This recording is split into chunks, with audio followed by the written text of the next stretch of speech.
Bonjour, Pierre Carlier, Société Bluemind, je suis avec Manuel Guillet. Bonjour. Bienvenue pour ce deuxième webinaire technique. Donc, ce sont des webinaires qui, en général, sont destinés à nos partenaires. On leur apporte des informations et des explications sur des outils plutôt destinés à ces partenaires. Et aujourd'hui, on va vous parler de BMCli, donc notre outil de commande en ligne de commande. Donc, c'est Manuel qui va vous faire cette présentation. N'hésitez pas, donc, pour commencer, à poser des questions si vous en avez via l'onglet questions que vous allez trouver sur la droite. On vous a aussi mis un sondage sur lequel vous allez pouvoir savoir, justement, nous indiquer si vous connaissiez ce CLI. Et puis, pour parler aussi des webinaires à venir, j'y viendrai à la fin. On va essayer à partir de maintenant de les programmer tous les 2-3 mois et d'apporter de l'information, en général plutôt à destination de nos partenaires. Ça fait partie des informations et formations qu'on leur donne tout au cours de la vie du partenariat. Donc, pour rappel, les partenaires, ce sont ceux qui proposent, diffusent, intègrent, hébergent des boîtes de lettres Bluemind en tant que partenaires et qui apportent ça donc à leurs clients, à nos clients Bluemind. Voilà, donc j'évoquerai à la fin les nouveaux thèmes qui vont arriver pour les prochains webinaires techniques. Voilà, donc ce webinaire, il est descendant, donc effectivement, vous ne pouvez pas prendre la parole. Par contre, n'hésitez pas à poser des questions plutôt dans l'onglet questions, qui est plus facile pour nous à suivre que dans l'onglet chat. Et puis, donc, bon webinaire et à tout à l'heure pour la séance de questions-réponses. Je transmettrai les questions à Manuel. À plus tard. Manuel, c'est à toi. Bonjour, merci déjà d'être présent. Donc, on va faire un webinaire donc, sur BMCli, comme l'expliquait Pierre. Donc, le plan, en fait, aujourd'hui, c'est de vous présenter le produit, en fait, à quoi ça sert, l'intérêt du produit, découvrir aussi comment installer, en fait, BMCli. Donc, vous verrez, c'est 2 paquets installés. Même pas besoin de le faire, d'ailleurs, en version 4. On fera un point sur une première utilisation, donc savoir comment déjà aborder BMCli. Donc, on verra qu'en fait, on a une aide en ligne qui est plutôt bien faite et qui nous permet en fait de retrouver facilement les opérations à réaliser. On verra ensuite comment manipuler quelques utilisateurs, donc déjà voir comment récupérer un utilisateur, comment déconnecter un utilisateur. Ensuite, on verra des commandes un peu plus avancées, donc notamment l'installation automatique via BMCli, comment configurer aussi le système. Donc, il y a plusieurs éléments dans Bluemind qui doivent être configurés. Et en fait, on peut tout automatiser via BMCli. Donc, c'est quand même l'intérêt du produit, surtout qu'on est partenaire. On peut gagner beaucoup de temps en fait, sur une installation grâce à cet outil. On voit également comment faire pour exporter des données. Donc, ça peut être une boîte aux lettres entière pour archives, par exemple, ou des calendriers, des contacts. Et ensuite, on reviendra sur la manipulation d'utilisateurs un petit peu avancée, parce qu'en fait, on va pouvoir piper le résultat de BMCli avec quelques commandes qui sont assez intéressantes, notamment pour extraire des données qui vont vraiment vous intéresser, par exemple un quota ou autre. Et on verra aussi toutes les commandes de maintenance vraiment intéressantes qui pourront vous aider en fait au quotidien. Alors, j'espère qu'on aura le temps. J'ai prévu aussi une mise à jour via BMCli. Donc, vous verrez en fait qu'on peut aussi faire une mise à jour complète de Bluemind via BMCli. Donc, un processus de mise à jour via les paquets, soit apt, soit via Yum. Ou alors, et ensuite, lancer une commande qui va permettre de lancer le setup que vous connaissez via l'interface web. Donc, le BMCli, en fait, va vous permettre d'outrepasser cette interface web. Donc, on va commencer. Donc, j'ai installé une version qui est pas encore sortie. C'est une version 4.3, mais elle va sortir prochainement. Alors, pourquoi j'ai installé cette version-là? Parce qu'en fait, on a un petit peu optimisé le BMCli pour qu'il soit un peu plus rapide. Je ne sais pas si vous avez déjà lancé l'outil BMCli. Je n'ai pas vérifié le sondage. Non. Donc, il y a des utilisateurs qui découvrent et d'autres qui ont utilisé déjà l'outil. Donc, c'est un petit peu long à charger parce qu'en fait, on charge pas mal de librairies Java et ensuite, on exécute l'outil. Dans la version 4.3, on va gagner beaucoup de temps sur l'exécution et vous verrez aussi qu'on a aussi ajouté une fonctionnalité qui permet de lancer plusieurs commandes BMCli, ce qui peut permettre en fait de faciliter, par exemple, un export massif de boîtes. Alors, on va se connecter sur le serveur. Donc le serveur Bluemind est installé. Hein. J'ai déjà mon serveur qui est tout prêt. Je suis en version 4.3.0 qui va sortir prochainement. Et donc, on va travailler sur BMT. Alors, pourquoi on a développé BMT? Donc, aujourd'hui, la plupart des manipulations que vous voulez faire sur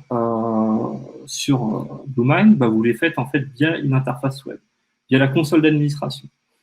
Quand vous souhaitez exporter des données sur la console d'administration, c'est pas forcément simple parce qu'en fait, il n'y a pas forcément d'outils d'extraction de ces données. Si vous voulez, par exemple, vérifier le quota de tout le monde, il faut passer par une tâche qui vous envoie le quota de tout le monde. Et en fait, l'outil BMT va vous permettre d'automatiser un maximum de choses pour être beaucoup plus efficace. Aujourd'hui, sur Exchange, par exemple, vous avez le MC qui vous permet de lancer des commandes en PowerShell pour piloter votre serveur Exchange. On a voulu un peu s'appuyer sur ce mode de fonctionnement pour faciliter les choses, éviter de créer des scripts Python qui font appel à des API qui pourraient changer entre la version 3.5 et la version 4. Là, on a vraiment un outil intégré qui va faire appel à des API et qui va permettre en fait de réaliser toutes ces extractions. Donc, ça va vous faciliter les choses. Vous n'avez pas besoin de développer des scripts, pas besoin d'être développeur finalement. Et quand on est administrateur système, on n'a pas forcément les connaissances qui vont pour lancer des scripts API en REST, en Python, en PHP. Vous pourrez également faire des réparations multiples. Donc, vous avez besoin de réparer tout un domaine. Vous avez eu un problème sur le serveur. Vous allez pouvoir lancer des opérations de réparation avec du multithread, donc 2, 3, 4 workers. Ça va dépendre du nombre de processeurs que vous avez sur votre serveur. Mais ça va vraiment vous faciliter les choses et vous faire gagner du temps en fait sur une réparation. Alors, pour installer BMP, donc c'est assez simple. En fait, vous devez faire un apt search BMP. Donc là, je vais lancer l'opération. Je pense que vous voyez mon écran. Donc, on retrouve un paquet qui s'appelle BMP. Donc, vous avez juste à faire un apt install BMP. Sur une version 4, oui. On ne voit pas ton écran. Ah, vous ne voyez pas mon écran. OK, pardon. Je corrige. Voilà. Donc, apt BMP, on retrouve directement le paquet disponible. On a un autre paquet qui est intéressant, c'est le paquet BMP Setup, enfin BMP Setup, BMP Setup, pardon. Alors celui-là, c'est un paquet qui est disponible uniquement via la souscription et qui vous permet notamment de faire des installations automatiques de BlueMind. Alors, ce que je vais faire, j'ai un autre serveur à côté qui est prêt en fait à être installé en version 4.2.5. Donc, je vais faire donc, je vais installer tous les paquets qui sont nécessaires. Donc, par défaut, si vous ne passez pas par le fichier binaire qui est disponible sur la page download de allbluemind.net, vous pouvez aussi pousser la souscription en fait, dans ETC APT sur source.list.d, DMList, ou sur ETC yum repo.d, le bm.repo. Et ensuite, vous lancez l'installation des paquets suivants. Vous pouvez en installer plus si vous avez besoin de plus de paquets, pourquoi pas. Et ensuite, vous lancez l'installation. Donc, ça va installer tout BlueMind, sauf la partie setup où on configure en fait le domaine, le mot de passe du setup wizard et l'external URL. Je lance l'installation, on va le laisser faire et on va retourner sur la partie BMP. Donc, une fois que vous avez installé le BMP et le BMP Setup, on va découvrir l'outil. Donc, c'est BMP.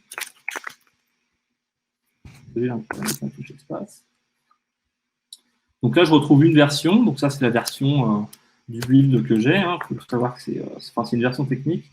Ce n'est pas la version définitive. On aura une version supérieure quand la 4.3.0 sortira. Si je lance un BMP help, je vais avoir toute l'aide qui va s'afficher. Donc, en fait, c'est la commande principale de BMP pour bien l'utiliser. Donc, le BMP help va m'afficher toutes les commandes existantes. Donc, on a calendar, contact, vous avez user, vous avez sysconfig, vous avez maintenance. Donc, c'est pas mal de commandes. On va faire un tour de l'ensemble des commandes, bien sûr. Mais on va déjà commencer par s'intéresser au BMP user. Donc, on va faire BMP user.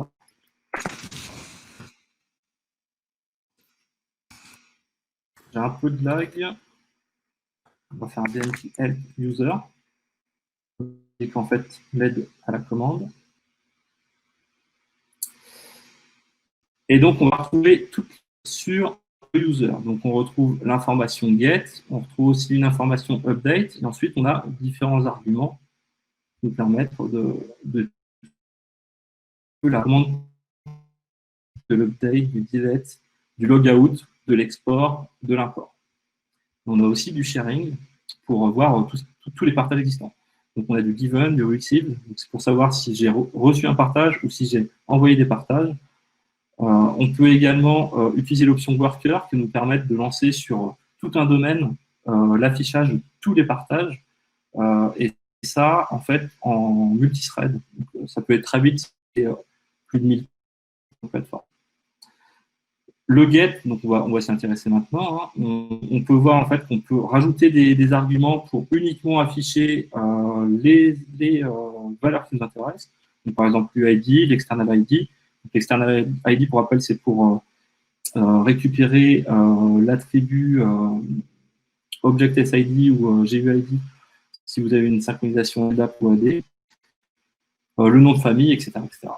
Vous avez aussi la possibilité de vous appuyer sur des regex. Par exemple, vous pouvez regarder tous les comptes qui commencent par un C.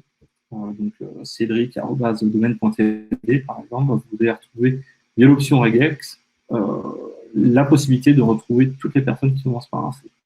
Ça peut être intéressant pour lancer des opérations par l'autre. Donc, on va s'intéresser à une première commande. Du coup, on va lancer un bmp get user domain.lab. Ça, c'est le nom de mon domaine.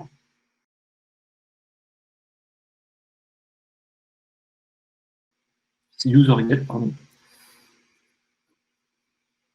Alors, j'ai des ralentissements sur ma machine, je suis désolé. Ça devrait être un peu plus rapide. Voire beaucoup plus rapide. OK. Donc là, on récupère les valeurs des utilisateurs. Alors, ce n'est pas forcément très, très lisible au premier abord. On voit également une progression. Alors, je suis désolé, l'écran défile assez vite. Mais en fait, on voit une progression sur la lecture des informations. Donc là, on est à 98%, voilà, 100% de la lecture des comptes.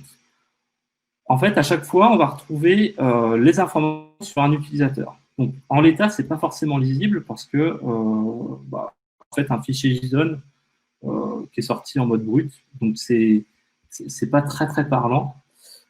Donc, ce qu'on va faire, on va déjà s'intéresser à la lecture d'un compte et on va piper par la commande JQ qui va permettre d'interpréter le JSON. Donc, JQ, c'est pas obligatoire, mais c'est assez intéressant. Parce qu'on va pouvoir lire en fait les données un peu plus structurées. Voilà, donc vous voyez JQ, affiche en fait toutes les informations liées au compte. Donc là, on voit une adresse de messagerie, on retrouve le login de l'utilisateur, on va voir son nom de famille, son prénom, etc., etc.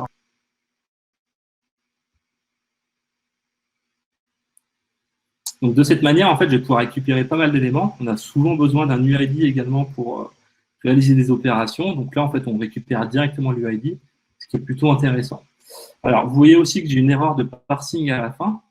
Donc ça, c'est quelque chose qui peut vraiment vous embêter quand vous lancez des opérations en batch.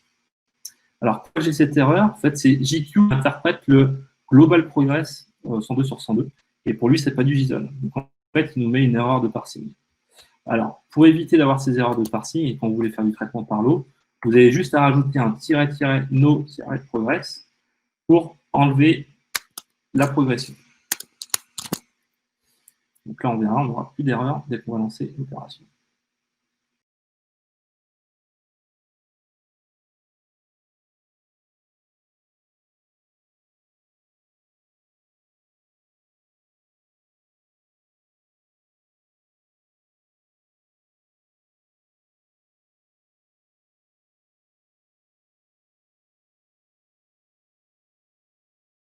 J'en profite pour regarder l'installation, où elle en est. Voilà.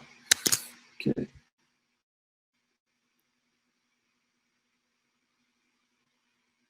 Bon, là, j'ai mis j'ai mis bluemind.lab, donc en fait, je récupère tous les comptes de ma plateforme.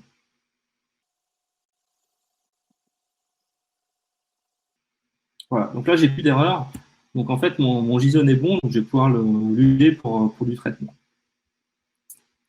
Donc on reviendra plus tard sur EQ, parce que là, pour l'instant, on l'a juste lancé comme ça. Vous verrez que derrière, on peut rajouter des filtres, rajouter des recherches un peu plus avancées. On a aussi une option intéressante, c'est donc le BMP. Je vais retourner sur BMP Help User.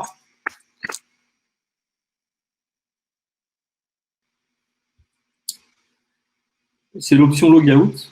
Donc, par exemple, vous avez un compte qui s'est fait pirater ou autre, bah, vous pouvez lancer un logout ou alors un compte qui se comporte bizarrement.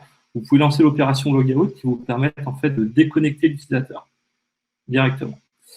Donc, ça va le déconnecter toutes les sessions existantes, donc, toutes ces sessions pour, par exemple, une opération maintenance sur sa boîte. Ce que je vais faire, je vais ouvrir la session, si je la retrouve, voilà. Par contre, je ne me rappelle plus du compte, donc je vais juste me connecter sur... Enfin, je ne me rappelle plus du mot de passe de Manuel.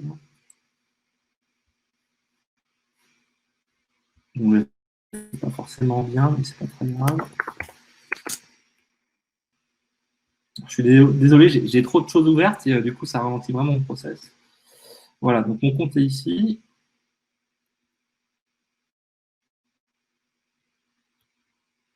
Je vais dans maintenance, donc je vais me connecter et on va me déconnecter juste après. Donc je vais lancer un...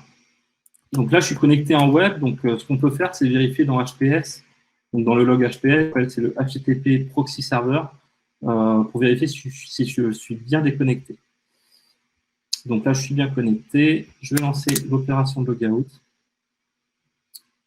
Voilà.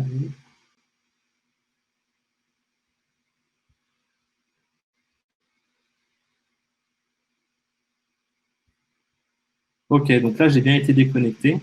Donc je suis désolé, j'ai des gros ralentissements. Donc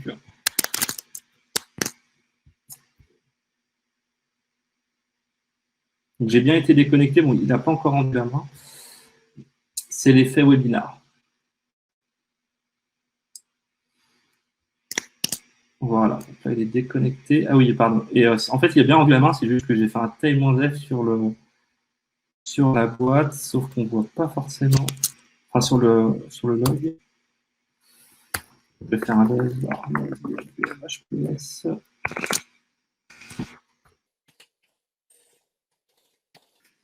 Donc, hps.log. Bon, si je ne pas écrire.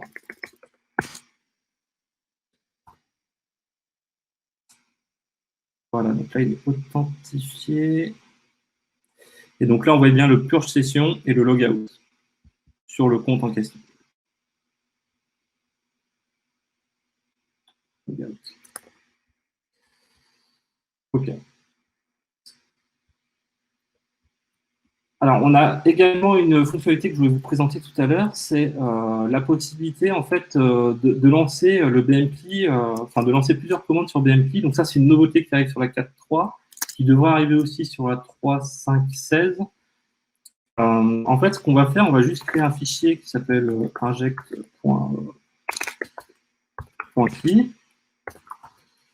le point set fast, et je vais copier deux commandes que j'aurais lancées. Par contre, est-ce que j'ai les deux comptes? Je ne suis pas sûr. Voilà, non, je vais faire ça.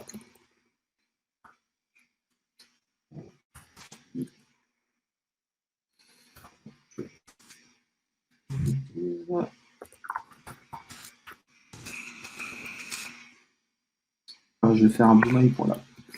Voilà. Donc là, en fait, les deux commandes, si vous voyez bien, dans les commandes, en fait, on a ce qui arrive en fait après BMP. Donc, on a user le nom du compte. Donc, si je lance cette commande, je vais pouvoir en fait lancer plusieurs commandes. Donc, c'est ce qui est vraiment intéressant si vous voulez faire des exports. Vous pouvez lancer plusieurs exports en fait dans un fichier. Comme ça, vous avez juste à lancer une seule commande via le fichier en question. Et à partir de là, ça va générer tous vos exports en masse. Il sera beaucoup plus rapide que lancer BMP à chaque fois. Parce qu'en fait, à chaque fois qu'on lance BMP, on a une authentification qui est faite via l'admin 0 pour l'opération. Et dans ces conditions, vous devez régénérer un token à chaque fois, ce qui peut être assez lourd. Donc là, vous voyez que c'est quand même beaucoup plus rapide. On a vu la première commande s'exécuter correctement. Donc c'est le get manuel@domain.lab. Et ensuite, on voit la récupération des comptes du domaine.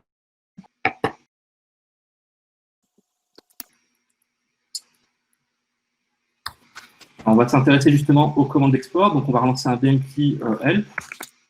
Bien prendre en main l'outil. Je vous rappelle, c'est BMP help, la première opération à faire. Donc là, on retrouve plusieurs informations. Donc, on va commencer par regarder pour faire un export complet d'un compte. Donc, à la lecture, ça doit être plutôt sur user, vu qu'on n'a pas d'informations particulières sur import ou export dans les commandes proposées. Donc, on va lancer un BMP help user. Donc là, on voit bien, user, la possibilité de faire un export et de faire un import. Alors, à chaque fois que vous faites en fait une commande BMP, vous avez tout le temps besoin d'une target. Vous verrez, des fois, vous avez un message d'erreur en rouge qui vous dit que la target n'est pas définie ou n'est pas présente. Ça veut dire qu'en fait, vous n'avez pas renseigné un compte ou un domaine. Donc, il faut toujours une target en fait quand vous lancez la commande.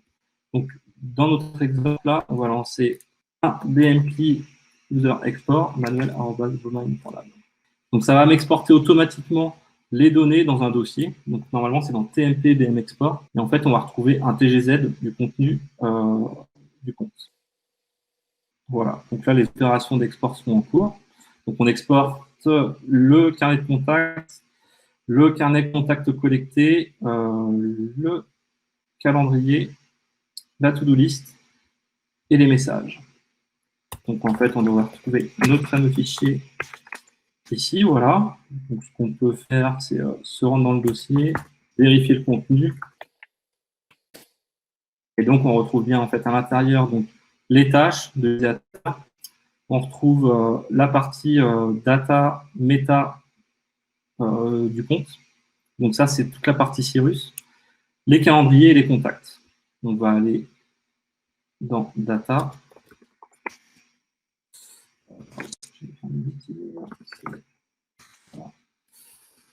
C'est mail data.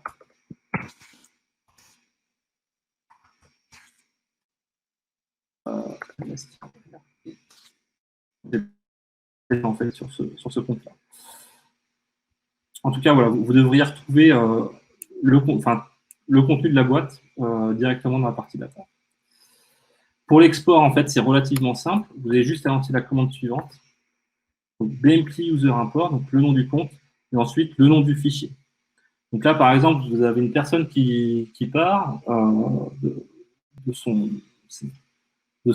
entité, de sa compagnie. Vous faites un export. Vous pouvez garder le TGZ, comme ça, vous n'avez pas de compte archivé sur BlueMind. Et si vous voulez réinjecter des données, vous pouvez tout simplement réinjecter la boîte complète ou partir sur de l'export de calendrier ou de l'export de contact ou directement des messages. Et vous pouvez réaliser des opérations de cette manière. Alors, si on veut s'intéresser, par exemple, à l'export de calendrier, à la partie calendrier, donc vous faites un BMP help tout calendar list qui va nous lister tous les calendriers d'utilisateurs qui s'appellent manuel@domain.lab. Je vérifie l'installation, elle en est. OK, donc là, c'est terminé. Voilà, donc là, on retrouve en fait un seul calendrier, c'est le calendrier défaut, avec l'UID suivant. Donc tout à l'heure, je vous expliquais que les UID sont très utilisés. Donc si je lance un BMP help, voilà, vous verrez qu'on a la possibilité également d'exporter le calendrier de l'utilisateur. C'est une commande assez simple.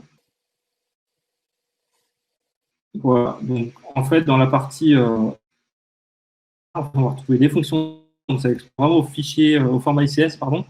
Donc c'est vraiment un format standard, donc ça peut être très intéressant si vous avez une réversibilité à faire. Donc là, vous pouvez exporter très facilement les calendriers et les contacts des utilisateurs. Vous pouvez également importer donc, de l'ICS forcément pour les calendriers ou du VK pour les contacts. Vous avez aussi la possibilité de resetter le calendrier d'un utilisateur. Ça peut être intéressant pour des tests à blanc, en fait. Vous lancez un test de reprise du calendrier avant la migration et ensuite vous faites un reset du calendrier. Et vous pouvez aussi lister donc, tous les calendriers comme on l'a fait juste au-dessus. Donc si on export, on va vérifier. Donc on lance le BMP, calendar export, la target, il ne faut pas oublier, donc manuel@bluemine.lab, le calendar UID. Donc si vous avez plusieurs calendriers, ben forcément, il va falloir sélectionner le bon calendar UID. Là, on va spécifier le calendrier par défaut. Et on devrait le retrouver en fait dans un fichier temporaire. Donc, je vais lancer l'opération. Je récupère l'UID du compte, du calendrier, pardon. Je ne veux pas. C'est bon.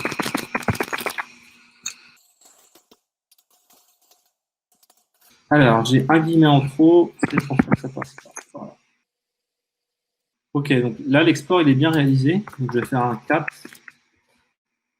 du fichier et je retrouve bien, en fait, le contenu du fichier CS. Alors, vous avez également, qui est assez pratique sur la partie calendar, donc je vais arrêter pour éviter de réexécuter, c'est log. En fait, la commande BMP calendar log, ça vous permet de vérifier ou de faire un audit en fait sur les calendriers. On a parfois des utilisateurs qui nous informent d'un comportement surprenant, on va dire, du calendrier. En fait, on peut s'apercevoir que via le BMP calendar log, il y a un rendez-vous qui a été supprimé, par exemple, par un téléphone ou par une autre personne.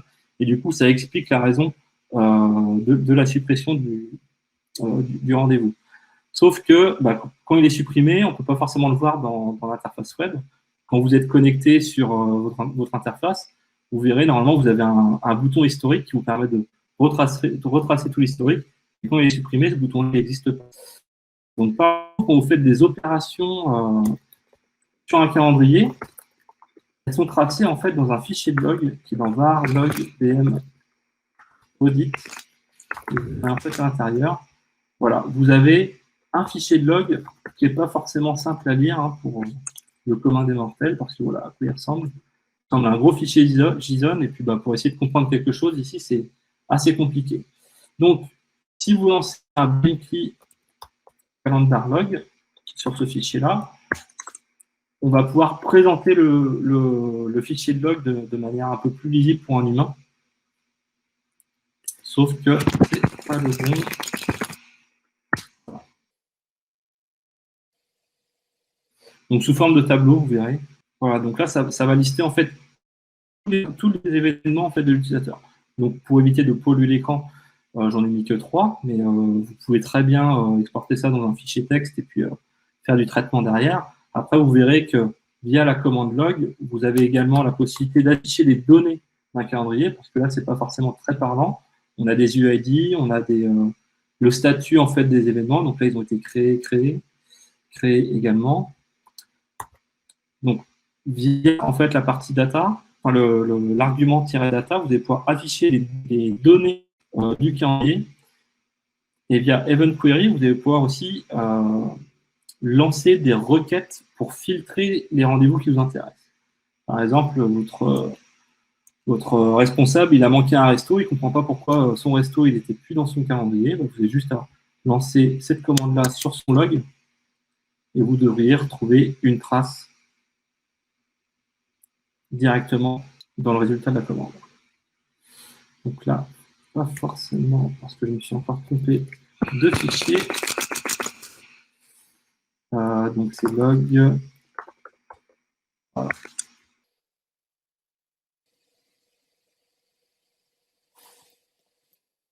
C'est juste un problème de BMQ calendar. Audit, donc --data, on avait dit event query resto.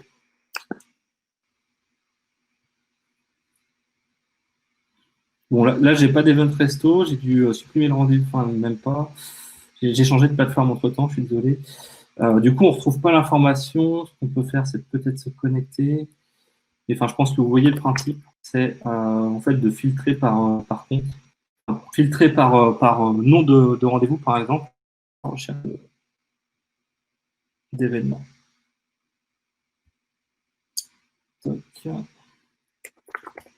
Reconnecter sur la boîte en question.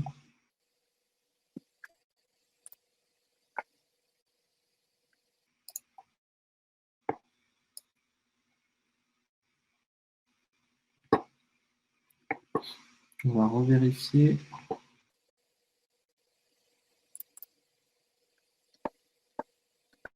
Alors, si j'ai bien resto.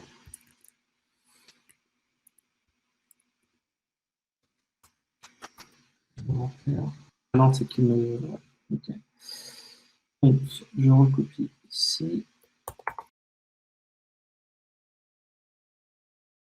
Parce que c'est un petit.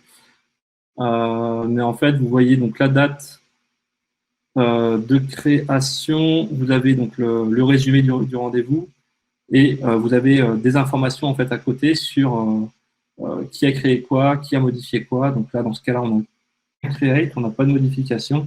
Et si je fais une modification derrière, j'aurai bien l'information qui va se retrouver à l'intérieur. Alors, ce que je vous propose, c'est de rebasculer donc, sur l'installation. Donc, on en parlait tout à l'heure. Je voulais le faire en parallèle pour vous montrer que ça peut être assez puissant dans un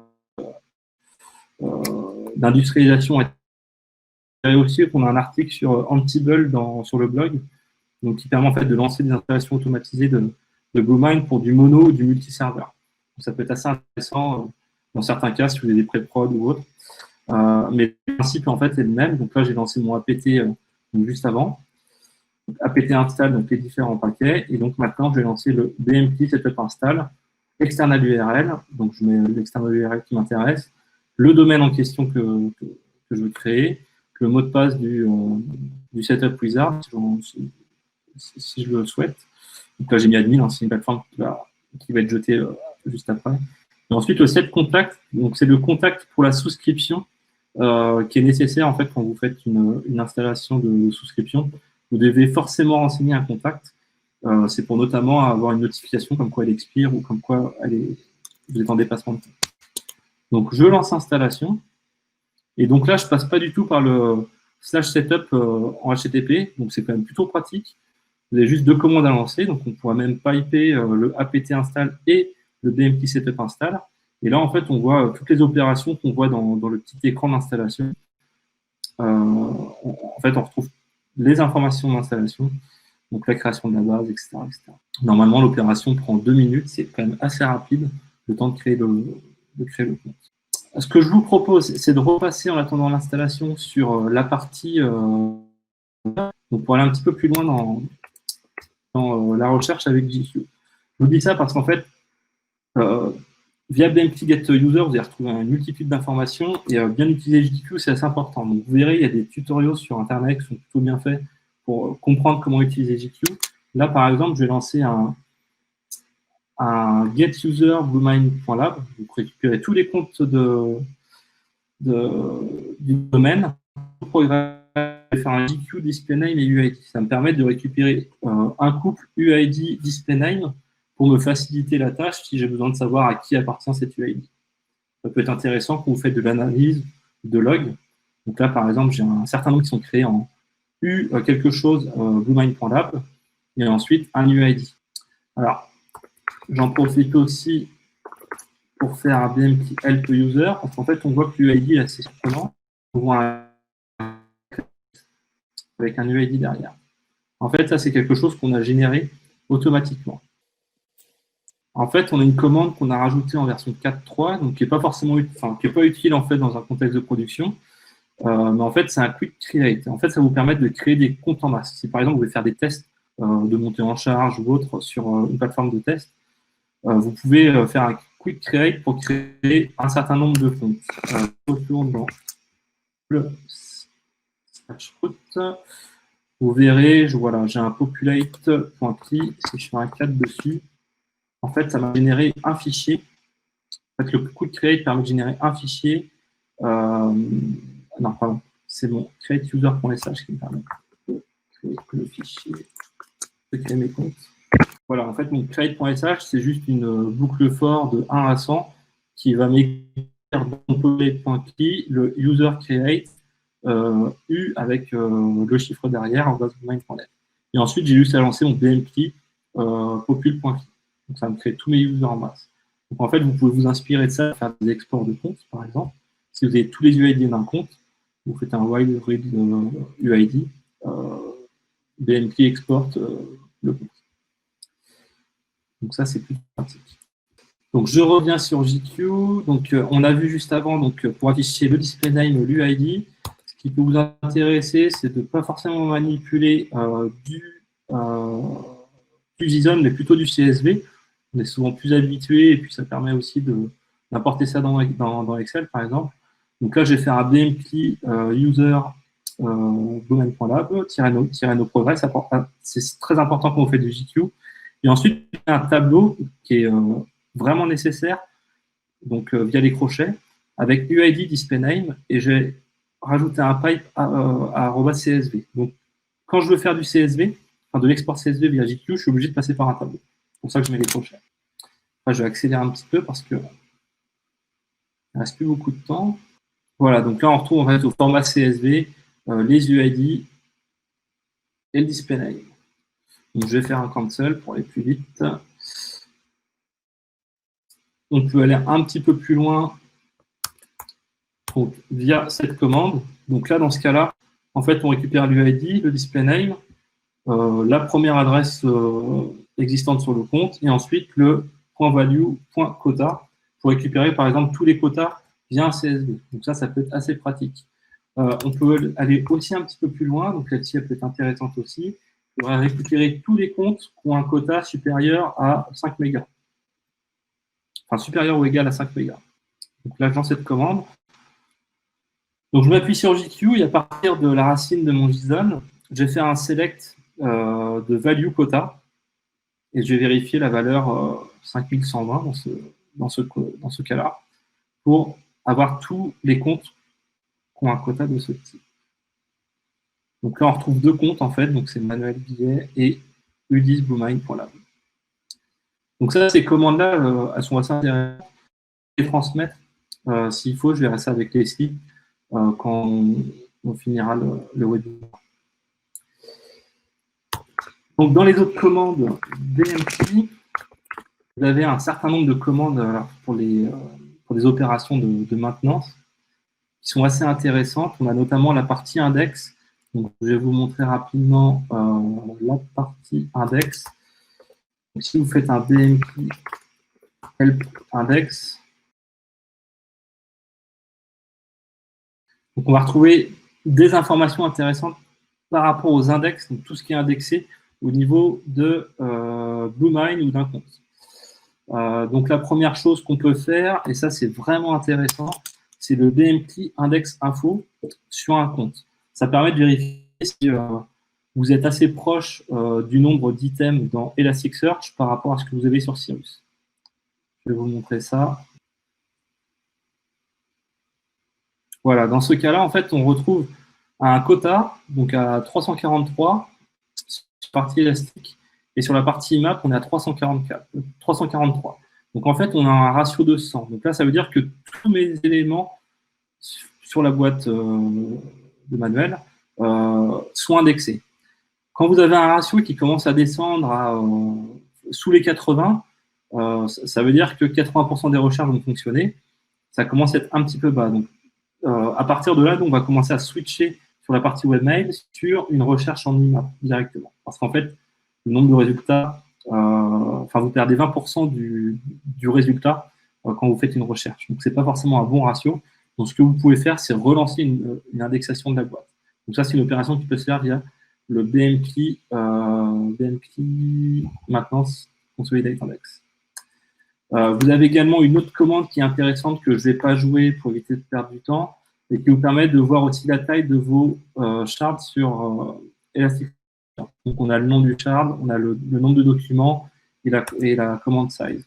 Souvent, dans les tickets de support, on vous fournit plutôt une commande de type curl, qui est un peu plus rapide et qui vous permet en fait d'avoir le nom des shards et d'avoir leur taille. Quand on a une taille un peu trop importante, à partir de 5 gigas, il faut commencer à splitter ces informations. Il faut savoir que c'est quelque chose qu'on peut faire assez facilement en fait via le BMP Index Move. Vous allez pouvoir déplacer l'index d'un utilisateur sur un autre mail spool. Et en fait, par défaut, on va le déplacer sur l'index le plus petit. Donc ça peut être aussi intéressant si vous voulez des ralentissements sur la partie recherche élastique. J'accélère un petit peu le pas. Vous avez également une commande qui est le BMP Holo Directory domain.lab. Donc ça qui est très très important, notamment pour le fonctionnement de MAPI, parce qu'en fait, on va s'appuyer sur ces informations pour générer l'annuaire global d'entreprise. Donc, si vous avez un problème pour récupérer la liste des contacts de l'annuaire sur MAPI, c'est que votre base Holo, elle n'est peut-être pas forcément bonne ou elle est corrompue. On a eu des soucis sur les versions 4.0, les premières versions 4.1. Maintenant, on n'a plus de soucis sur la partie Holo. Mais enfin, voilà, vous avez aussi une opération qui vous permet de réparer toute la base Holo.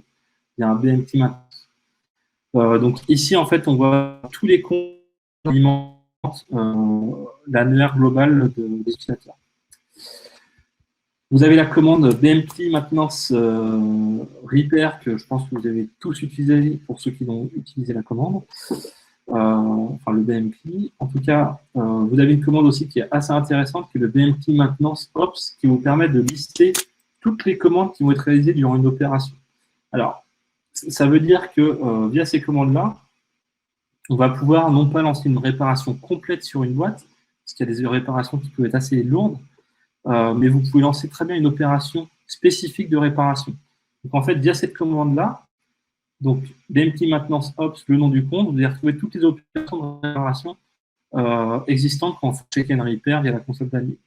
En fait, on retrouve 25 opérations et vous verrez que quand vous lancez une réparation de la console d'admin, vous avez bien 25 opérations. Là, par exemple, le BM MAPI n'est pas installé sur ce serveur-là. Si je lance l'opération MAPI Folder, en fait, elle ne servira à rien et elle ne marchera même pas parce qu'en fait, MAPI n'est pas installé, donc les opérations de maintenance ne fonctionnent pas. Par contre, si j'ai un problème d'affichage de quota sur une boîte, je vais pouvoir lancer tout simplement la commande de réparation. Donc, je vais faire un BMP maintenance repair --ops mailbox quota. Et donc là, ça va remettre le quota comme il faut. Dans certains cas, on a vu des quotas qui n'étaient pas alignés par rapport à la réalité. Donc là, vous pouvez juste tout simplement lancer cette opération et vous allez réparer les quotas. Si vous avez un problème de quota sur tous les comptes, vous lancez un BMP maintenance repair, donc le domaine en question, donc domaine.lab, --ops mailbox quota. Je vais même en lancer une pour vous montrer. Repair --ops mailbox quota. Simplement que ça. Vous avez une description des différentes opérations qui sont réalisées. Alors, tout n'est pas forcément parlant parce qu'il y a quand même des opérations qui sont très techniques, donc pas forcément simples à comprendre, mais qui sont vraiment, vraiment importantes pour nous. Par exemple, réplication record in dir, c'est pas forcément parlant pour un administrateur système. Côté, enfin, voilà, c'est assez important.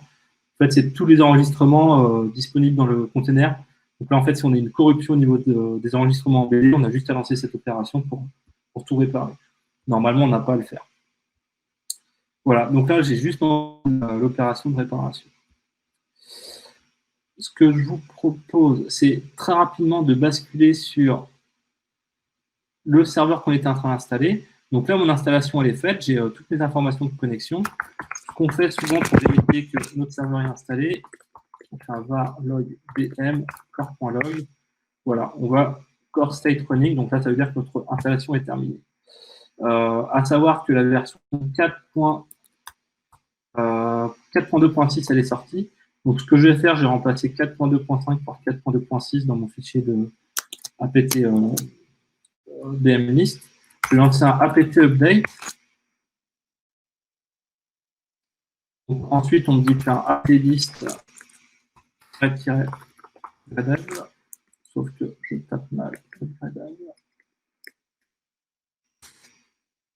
Donc là, on retrouve bien tous mes paquets Bluemind qui doivent être mis à jour. Donc, je vais juste lancer mon apt upgrade, qui devrait être assez rapide parce que c'est une hotfix, donc il n'y a pas beaucoup de paquets. Donc, on va le laisser faire. Ensuite, on va lancer la partie mise à jour de Bluemind. Quand j'ai lancé ma mise à jour de Bluemind, ce que je vais pouvoir faire aussi, c'est m'intéresser au BMP sysconf. Je vais faire un BMP help. C'est très intéressant donc, pour toutes les installations automatisées. Si vous avez une idée du nombre d'utilisateurs qui vont se connecter, en fait, via cette là, vous allez pouvoir configurer le nombre de worker engines, le nombre de le Mac child côté Cyrus, juste après en fait votre BMP setup install. Ça vous apporte un certain confort, on va dire, sur toute la partie installation. Vous n'avez pas besoin d'aller dans la console d'administration pour le faire. Vous pouvez déjà préparer en fait un fichier qui réalisera ces opérations. Donc là, par défaut, en fait, on retrouve un certain nombre d'éléments. Donc là, par exemple, changer le nombre de workers. Engines, alors je ne sais pas si on le voit. Non, on ne voit pas. En fait, je me connecte une première fois. Je me déconnecte. Je vais vite fait sur l'admin pour vous montrer comment ça fonctionne.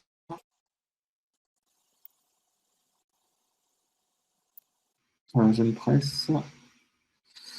Donc voilà, c'est dans la partie config system, donc le sysconfig. En fait, on retrouve les informations qui sont ici.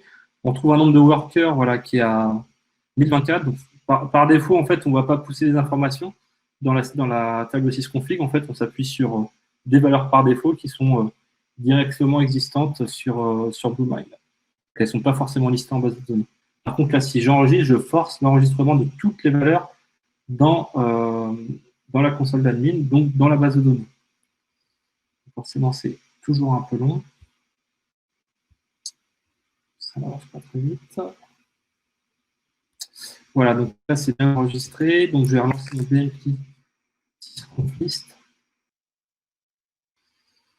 Voilà, donc là, on retrouve bien différentes informations, donc notamment le nombre de worker engines. Donc, si je lance l'opération suivante, je vais pouvoir directement mettre en place la configuration qui m'intéresse. Donc là, 2048 workers. On a 1024 pour l'instant. Donc là, c'est ligne par ligne, hein, si on s'appuie sur le tiret V. Si on peut aussi s'appuyer sur un fichier JSON ou un fichier properties. Donc un fichier properties, c'est attribut égale valeur. Donc vous pouvez rajouter une série d'attributs valeurs. Vous pouvez aussi vous appuyer sur un fichier JSON pour pousser un certain nombre d'informations. Donc là, est-ce qu'on le voit? Voilà, le nombre de workers est bien passé à 2048. Donc je vais faire un vim 6.8, un JSON, pardon.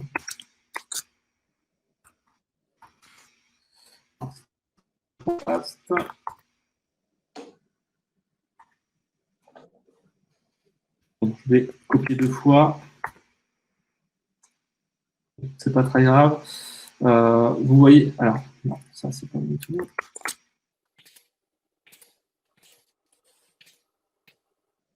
Je recopie.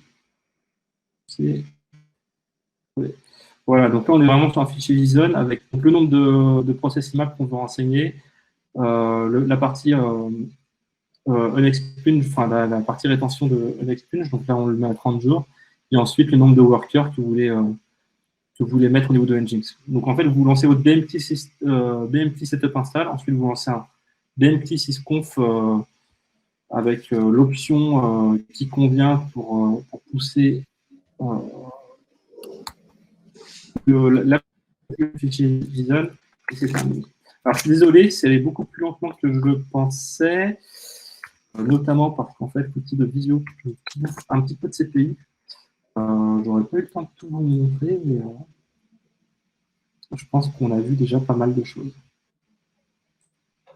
Je vais pouvoir lancer quand même le BMP Setup Upgrade, qui est quand même intéressant. On va passer le temps de 10 minutes.